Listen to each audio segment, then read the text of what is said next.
Please welcome Ed Summers.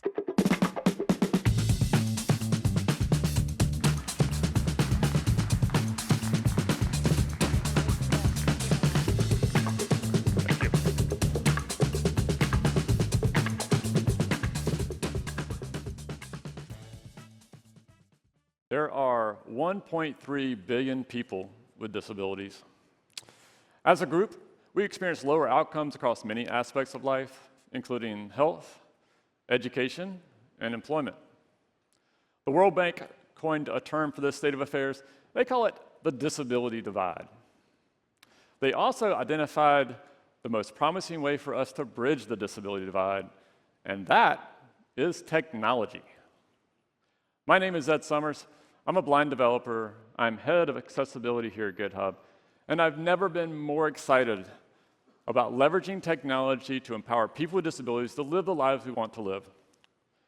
I'm particularly excited about recent advances in generative AI. Yet I'm also concerned. I'm concerned that the data we use to train models includes biases against people with disabilities.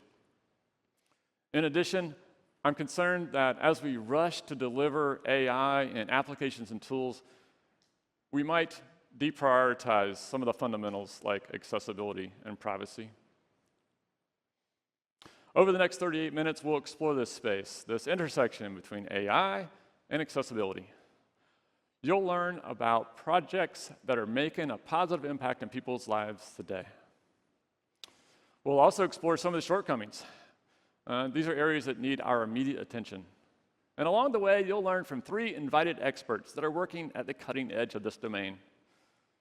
But first, we need to dig deeper into this concept of disability. What is a disability? Well, there are many definitions that are used in many different contexts, but my North Star definition comes from the preamble to the United Nations Convention on the Rights for Persons with Disabilities. And that document states, quote, "Disability results from the interaction between persons with impairments and attitudinal or environmental barriers that hinders their full and effective participation in society on an equal basis with others," end quote. And from that definition, I've derived 3 principles that guide all of my work on accessibility. Principle 1, everyone deserves the opportunity to participate.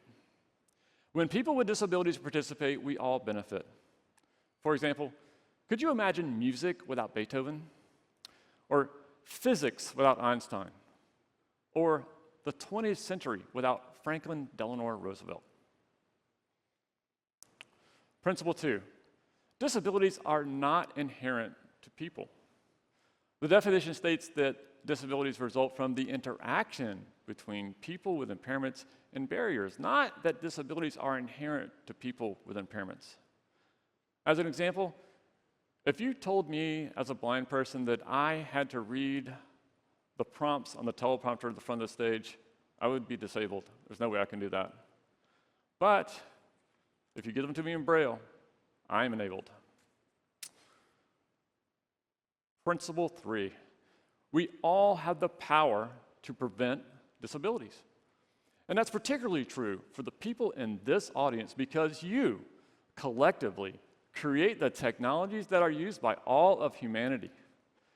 And if you unknowingly introduce barriers into those technologies, then those barriers will undoubtedly create disabilities for some people. That leads us to the accessibility equation.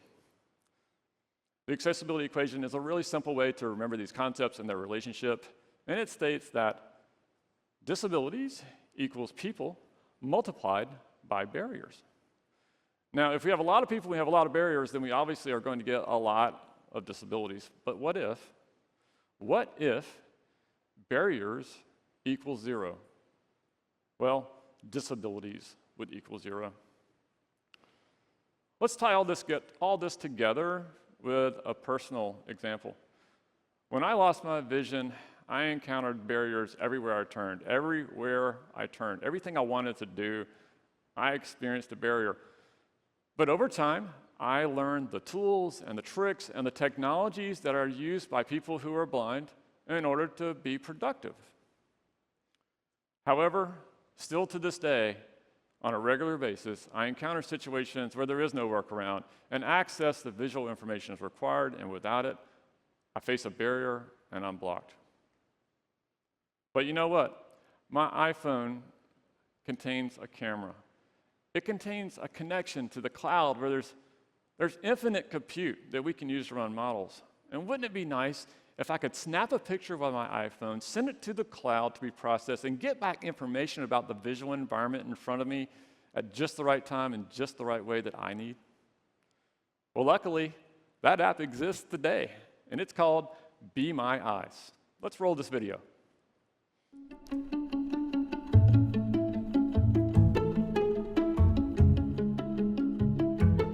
Be My Eyes is an app for blind and low vision people where you can request a volunteer to see through your camera on your phone.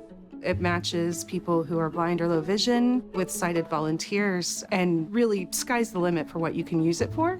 We have more than 500,000 blind and low vision users across the globe, and we have 185 different languages you can choose from. It really is focused around how blind and low vision people can just be more independent in their world and have access to these visual tools. Our latest feature with Be My AI, where you as a blind person take a photo and this photo is automatically uploaded to OpenAI, and you will get a detailed description of the photo back. The image you shared is of a laptop screen displaying a presentation. The slide on the screen has a dark blue background and contains a graph with a title that reads, "Technology drives GDP growth." We have realized that a number of our users don't use Be My Eyes that much. And when we ask them, they say, yeah, I don't feel super comfortable calling another person. So this might be the most important thing about Be My AI, that now you can actually choose if you want to talk to a person or Be My AI. Some of my favorite things to do with it is just get descriptions of my surroundings. Analyzing picture. Please wait. The picture you've provided is of a whiteboard with various handwritten notes and diagrams. The writing appears to be related to computer programming or system architecture. The handwriting is a bit messy and some parts are overlapping, which makes it look like brainstorming or working through a complex problem. The fact that blind people are blind all the time, they cannot open the eyes and kind of sneak peek and see what's going on the screen. For the developers, it was a new territory. It's super important that you actually develop with the people you are developing for. The app has definitely improved from the feedback we have gotten from our direct users. It's empowering. I feel like it gives me the chance to do things on my own, to feel a sense of independence, to feel a sense of personal accomplishment. Can you tell me about the desserts, question mark? Matcha ice cream for $24, chocolate cake for $18, creamy cake for $16, cheesecake for $23. It's not just another photo app. It is something that actually changes people's lives. It's our belief that Be My Eyes will be able to help blind people get a job and stay in a job that they have right now. We're still just kind of at the beginning of what's possible, and it's going to be a blast to see what else they do with it. Many thanks to the entire team at Be My Eyes for such innovative technology. This next example will land a little closer to home. It's about a developer named Anton, and it shows how Anton is realizing his full potential using AI. Let's roll Anton.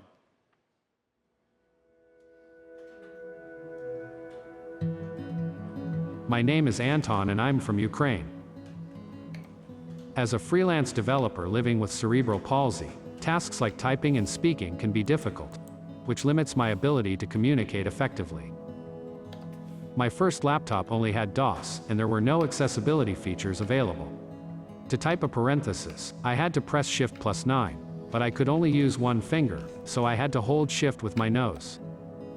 If you try working like that, you'll quickly understand why I couldn't afford to fix my code many times.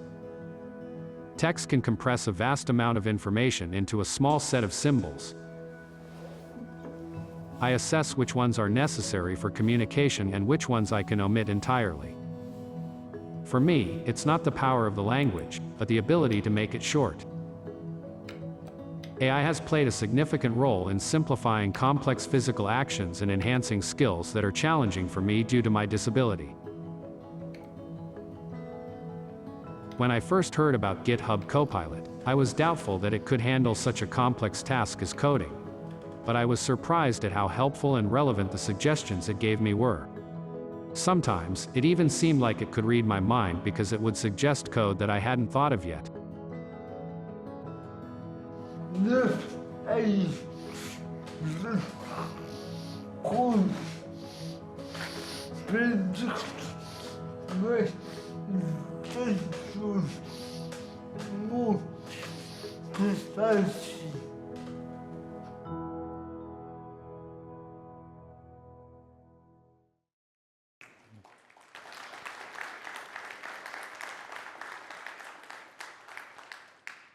If you'd like to learn more about Anton and other developers with disabilities that are building on GitHub, check out the README project at github.com/readme. Okay, it's time to invite out our invited experts. They'll come out in sequence, and when they wrap, I'll come back out and finish things up with a short conclusion. So first up, we'll have Daryl Adams from Intel. Daryl's going to share some amazing recent advances on brain-computer interfaces. Then we'll have Jennifer Mankoff from the University of Washington. Jennifer and her team have been looking at generative AI with the rigorous approach of academia. And finally, you'll get to hear from a true visionary in the field of accessibility, Joe Devon. With that, let's get started with Daryl Adams from Intel.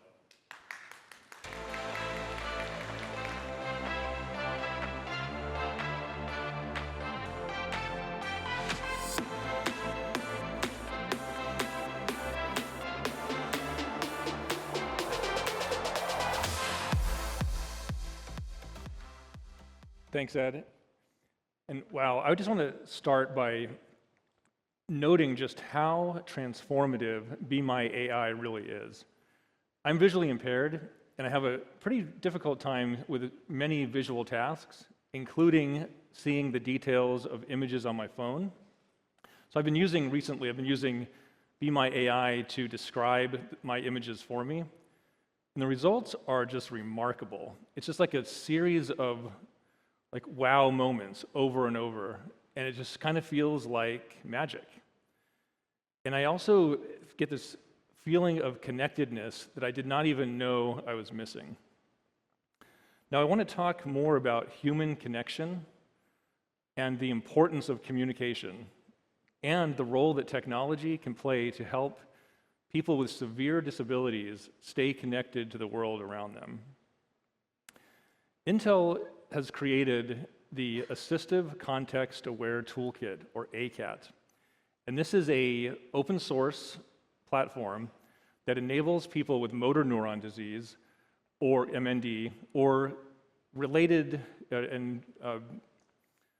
conditions to communicate with others through keyboard simulation, word prediction, and voice synthesis. Now, ACAT is the result of years of collaboration between Intel Labs and Professor Stephen Hawking.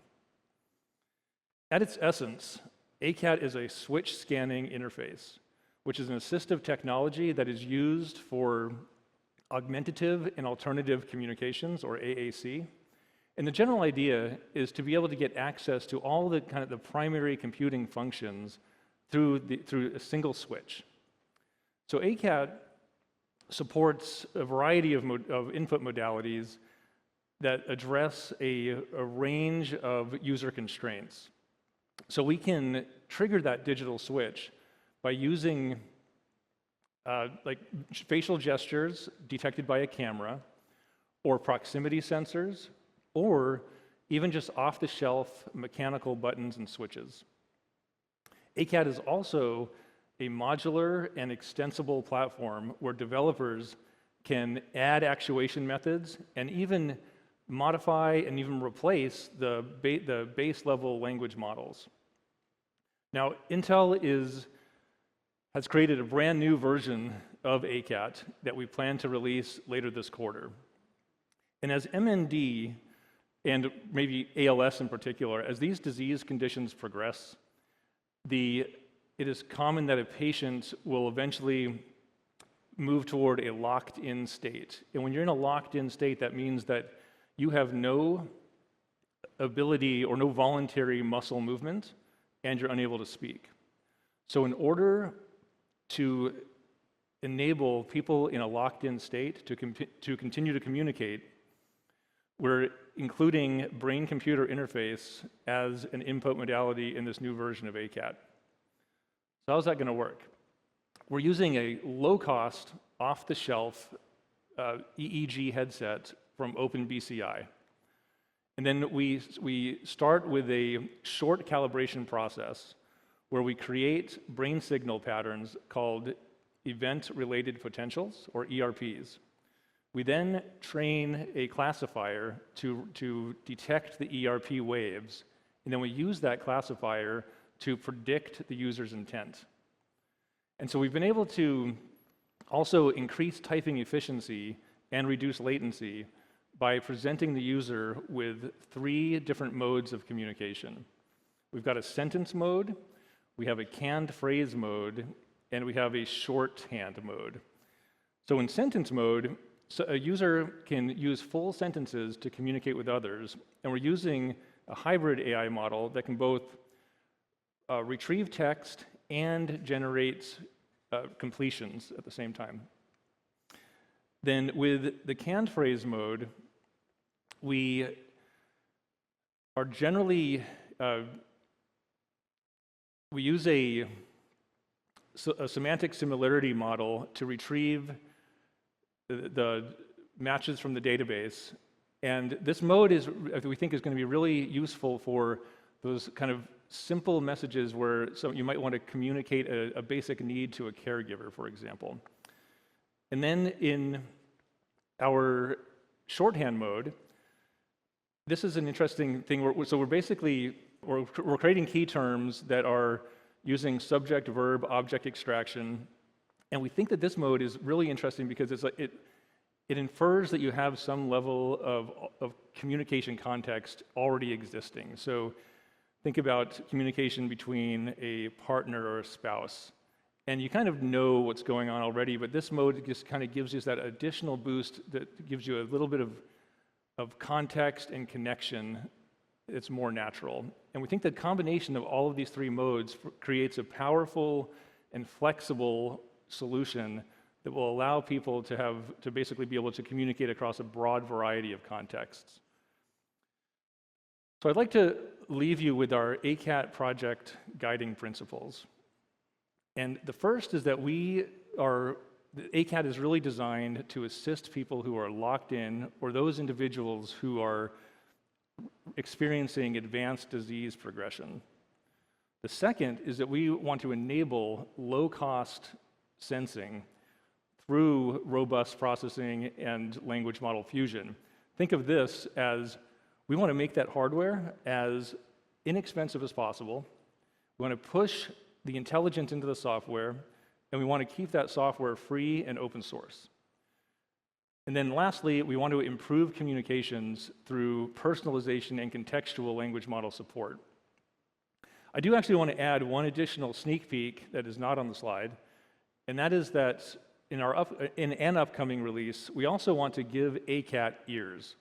We want the system to be able to listen to the conversation and provide response suggestions in real time based on that context of that conversation. We feel that will be key to being able to reduce the amount of the silence gap in this type of conversation. It'll make things much more fluid.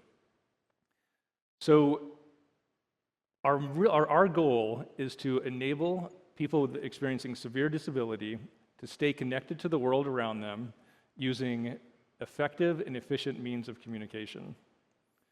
So if you're interested in doing meaningful work that is both can have immediate and tangible impact on the human experience, please visit github.com/intel/acat to learn more. Now I'd like to welcome Jennifer Mankoff from the University of Washington. She's going to share with us the important research her team is doing at the intersection of AI and disability.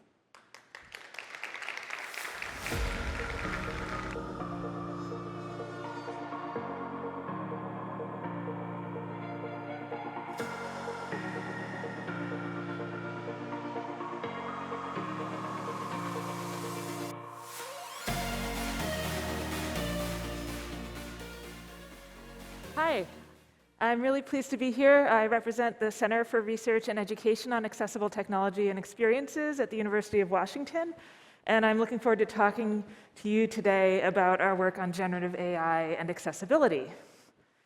The question that I'm here to try to explore is how generative AI can impact accessibility for people with disabilities who are using it or who are using the results of what it produces. And to explore this, my team conducted a 3-month autoethnography, a sort of case study, last spring. A group of 7 people, 5 of whom had disabilities, worked together and independently to use GAI to address 2 specific goals. One was to try to solve our own accessibility problems, and the second was to make sure that the documents, programs, and other things that we created were accessible to others. We used a variety of tools for this, including GitHub Copilot, Midjourney, ChatGPT, and others, all available off the shelf at the time. And we used them for everything from creating programs to creating documents to creating images and many other things. I'm going to tell a few stories from our case study. So first, one of the tasks that we used GAI for was summarization and extraction. And this is useful for all sorts of things. It's already in use today to support things like documentation generation, to summarize conversations in chat, or to summarize documents. And for our team, it was useful for a variety of disabilities. One I'll focus on is brain fog, which can occur with chronic illness and other things that affect cognition, so it can make it difficult to process certain kinds of things or even painful. And unfortunately, GAI wasn't a perfect solution for that. In particular, as one of our team members said, every once in a while, the GAI nailed a summary, but often gave me completely incorrect ableist answers. And this was particularly insidious when it took, for example, a nuanced argument and replaced it with an ableist trope, meaning something that was harmful or biased against people with disabilities, because the only way to tell that it had done that would be to know the details of what was in the original source document, but the whole reason GAI was being used was because that source document was not accessible. Another example is visual image recreation. Again, this can support a variety of disabilities, including brain fog, again, somebody who has aphantasia, which is a difficulty visualizing something in the mind's eye, or blindness. And this is useful for diagram creation, document creation, and many other things. Let me read you the prompt that was used to generate this image, and I did not memorize that prompt, so I'm going to turn around because it's tiny on the far monitors. A representative group of people with a variety of disabilities looking happy but not at a party, including at least one blind person, one person wearing a hearing aid, one person using a cane, and one person in a wheelchair. Illustration format. Now, you might immediately notice something about this image that doesn't match that prompt. Let's look a little closer. So a couple of problems with this image. First, the wheelchair has some very strange mechanics. Less visible, but the wheelchair user's arm is actually, in a cyborg sort of fashion, attached to the wheelchair arm. You can also see a prosthetic limb, not attached to a body. In fact, there's a hand on it, and the hand is attached to an arm that is also not attached to a body. And although this was the second iteration of our prompt, GAI doubled down. Not only are there balloons, but there is confetti and a hand waving money in the air at the party. So party on. We did at least 4 different prompts, and we weren't able to solve these problems. Lastly, I want to give an example in GUI design and development. So, GAI is already being used in the sphere, as we know. And in general, programming is pretty accessible. I'm going to focus here on the story of a person who's blind, so lots of goods there already. But when it comes to front-end development and data science, which are 2 really hot fields for jobs, harder to include people who are blind with the tools that are available today. So the blind member of our team was exploring things like, could GAI help describe the layout of a GUI or the icons in it? And the answer was, yes, it did pretty well at this, actually. And then he turned to data visualization, and he told us, tried to generate a data visualization to identify the right set of parameters to train the LDA model that he was working on. My colleague said that the graph didn't make any sense at all. So he used GitHub Copilot for this, and Copilot did a great job of generating code that with a small amount of debugging would run. But there weren't tools in place for him to verify that the results of this were actually correct without turning to a colleague for help. So let's talk about what this might mean for the future of GAI in work. First of all, GAI made a lot of errors. Pretty much every case that we came up with, there were some errors. This is not hugely surprising. And some of these errors were things that we've already heard a lot of talk about, like hallucinations. But in addition, GAI made errors that we hear less about in the dialogue today. For example, it's ableism. And one thing I want to highlight was one more story, was that it was also falsely confident. So we had a group member, for example, who wanted to generate a visualization that was accessible to someone with a color vision deficiency.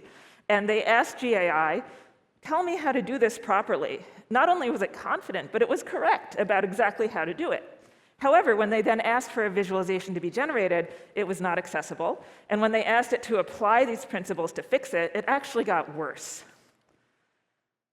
So one of the key messages, I think, to take away from this is that validation and verification are often inaccessible, particularly if you can't access either the source document or the result of your use of GAI. And this leads to some dangers. This, combined with the errors that we saw, leads to some dangers that I want to highlight before talking about potential remedies. So two key dangers are that we are seeing a rapid change in how software development is done.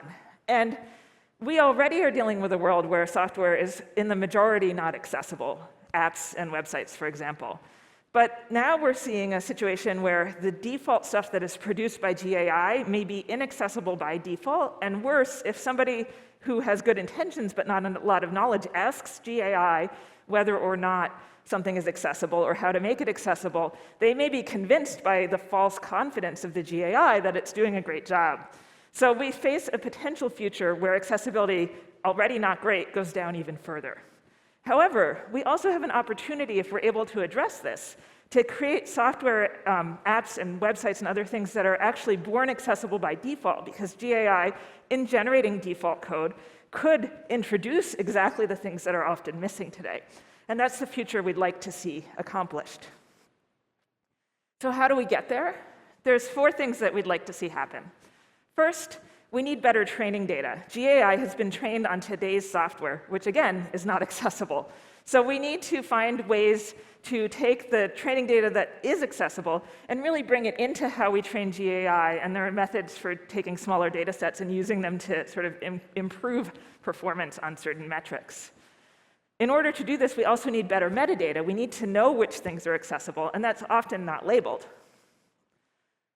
Next, we need accessible methods for validation, and this is particularly important if we want to continue to include developers who are disabled in the work that we do, so that their perspective is present in what's happening. And then lastly, we need more studies. We need to understand better how we can address this accessibility when using GAI. What are the right prompts? What are the right ways to train it? What are the right ways to validate it? And so on. And we need to put those out there in guidance in a form that is easily understood and used by developers in the field today. So thank you very much for your time. And I'm going to pass the baton on to Joe Devon, who's going to be speaking next.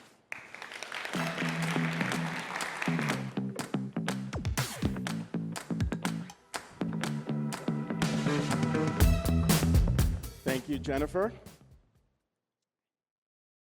Now imagine that you are on the beach and you're approaching the water, you pick up an object from the water, and then suddenly it gets snatched away from you. Did anybody get a really strong visual imagery of that? Raise your hand. All right, we got a good chunk of people, and now we're going to do a little test. And I'm going to ask you 3 questions. Number one, what beach did you have in your mind? Number two is what object was pulled out of your hand? And number three is what pulled that object out of your hand? Who had those three ideas in their mind when before I asked the question? Raise your hand. I see only a couple of hands raised. And if you are among those people who raised their hands, you have a very good chance that you have hyperphantasia, which is a condition of very vivid imagery. And what's really interesting, I've learned over time, is that you think about vision physically, you could be blind, you could be through this whole spectrum from blind to being 20/20 or even better, but in your mind's eye, a lot of these abilities that you have also have this spectrum, and you could be, like I am, more on the aphantasia side, where you're unable to create vivid imagery in your mind, and that is like blindness in the mind's eye. And now, because of studying all of these things and working on artificial intelligence this year, it's made me actually rethink what is the meaning of disability, accessibility, and its relationship to artificial intelligence. And when you think about it, what is artificial intelligence? It's actually trying to understand sensory input, which means visual recognition, automated speech recognition, that kind of thing. Trying to understand cognitive processing, just like transformers can take, let's say, a scientific paper and simplify it for you. And then generative output, let's say Mid-Journey or even robotics are starting to get mixed in with AI a lot more, so you can do things like motion. And all of that is trying to imitate being just like a human being. Now think about what is disability. In part, it's kind of caused by a disruption in all those three things: sensory input, cognitive processing or thinking, and generative output, where you might have some mobility issues. So they're very well aligned, and both sides can really learn from each other. But one of the big challenges that artificial intelligence has to overcome is this uncanny valley effect. And I just put up a slide of a humanoid robot that has a very wide grin that's kind of creepy and gives you the sense of that uncanny valley effect. And in order to get beyond that, artificial intelligence needs to understand the nuance of human beings and our abilities. And when you think about accessibility and professionals that have worked with people with disabilities, we've spent decades trying to understand all of the differences in our abilities. And in order to get that nuance right, who better to work with and study from than people with disabilities? And so I maintain that the accessibility community, the researchers on the accessibility side and the researchers on the AI side, if both groups work together, we will be able to push things so much further. From the accessibility side, I think we need more researchers who come in and say, maybe it's time for accessibility 2.0. Maybe we sit there and we help artificial intelligence researchers to understand these different abilities a little bit better. And what's going to happen from the artificial intelligence side is we're going to create a lot more assistive technology that is far better than what we have now. So now I'm going to come back to another ability now that you understand the basics of why I brought up the initial idea about the mind's eye. And you may have heard that some people do not have an inner monologue. Now my fiance, for example, doesn't understand how I don't visualize things, but I don't understand how people don't have an inner monologue, because that's how I think. Before I'm speaking to you all, I say it in my head, and then I speak. This is a condition called anauralia, which you can think of as deafness in the mind's ear, right? And there are many, many more examples that I don't have time to get into, but I've really realized that the accessibility community has little details that make a difference when you're doing artificial intelligence research. And when you think about even this concept of thinking in your mind's eye, if you're not working with the deaf population, for example, you may not realize that some people think visually. And I have a wonderful example. So if you're deaf and you have never heard a word in your life, you might have sign language as your mother tongue. I have a friend who is a CODA, which is a child of deaf adults, and he was always been able to hear, but his mother tongue is actually American Sign Language because that's how he spoke to his parents. And he thinks visually, and when he does a report, he has to run it by his wife to translate it into the kind of thinking that most of us have. And so when you're developing models that are utilizing these abilities, it could be really helpful to work with people with disabilities and with our community in general. And now let's go to the other end of the spectrum and think about some megabilities, is what I'm calling it. So there's tetrachromacy. Most people have only 3 color cones, and those map to the 3 primary colors, and anybody that works with displays is familiar with RGB, red, green, and blue, are the 3 primary colors. But what's actually quite interesting is that there's a minority of the population, that have 4 primary colors, that have 4 color cones and therefore 4 primary colors. And what's absolutely amazing is they can see 100 million colors. And I would love in these speeches to put a picture, a rainbow picture on the screen with all of these colors in order to ask you, hey, can you see this color? Or how many colors do you see? And do a test for tetrachromacy. But what's super interesting is that even though we have retina displays and 4K, and we're moving on to 1 billion colors and more that are visible, because every single screen is RGB based, you will not be able to present a rainbow on the screen that a tetrachromat can see. And I think it would be really, I have more detail obviously on this, but actually anybody working on display technology, there can be some very interesting proof of concepts in order to try and emulate being able to see this on a wider spectrum, or maybe creating at least some displays for tetrachromats to look at. I'm sure that we're going to learn lots of things from it. And now in doing all of this work, I've spoken to different disability organizations, and some of them have really gotten overwhelmed because there's a lot of AI researchers that are approaching them trying to get data. So for example, American Sign Language, there's a ton of data, but there is a sign language for every language out there, and most of them, there's not enough data. So what I'm trying to do is figure out how to do a public-private partnership, create an open source platform with a legal framework around it in order that when this data is gathered, first of all, people with disabilities are paid properly for their work. There's certain protection. It should all be, in my opinion, open sourced. There should be some legal requirement that the data is used in a way that doesn't have bias against people with disabilities, and that it's used for something good. And now you've heard Daryl mention brain-computer interfaces, and now we're really reaching a point where technology is starting to be able to read our thoughts.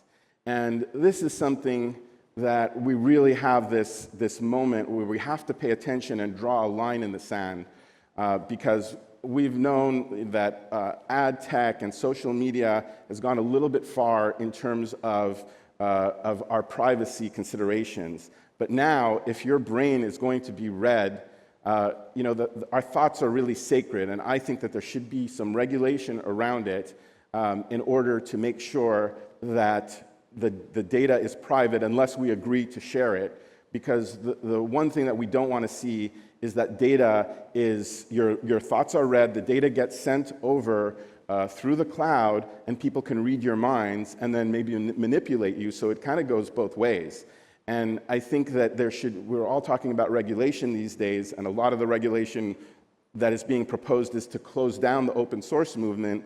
And I think we need to take a minute and just say, well, are we doing the right thing here? Because when the BCIs come, and it's going to start with the accessibility community, but eventually it'll reach everybody, we should really make sure that that's open source, that it's by law open source, that it's audited, and that all of us have the ability to audit the models and make sure that this line in the sand is not crossed. This is the time to do it. We can't wait any longer because we know what's going to happen, and things are moving fast. And I'm going to end actually with Daryl was up here, and he gave me this line that I could never forget, and I always end with it, which is that in the future, AI and technology, your your experience is going to be generated in real time in a personalized, private way in the format you need. And when you think about people who are blind, their life is very audio-based, and so you're going to see transformation into an audio format. If you're deaf, your life is very visual, and you're going to see the transformers turn the experience into something visual. And then I think what comes after that is if you're deaf-blind, you will get the communication via haptics. And all of this is where AI and accessibility together are taking the future. Thank you.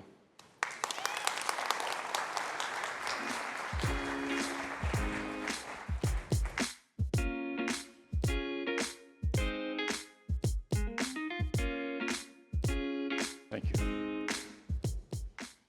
All right, give it up for Joe, Jennifer, and Daryl. Thank you. There are 100 million developers building on GitHub. Collectively, you are building the technology that accelerates human progress. And when you do that, you're pushing back the boundaries of disability and expanding human ability. And I want to leave you, thank you, I want to leave you with one request. When you build, please build without barriers. Thank you for your time.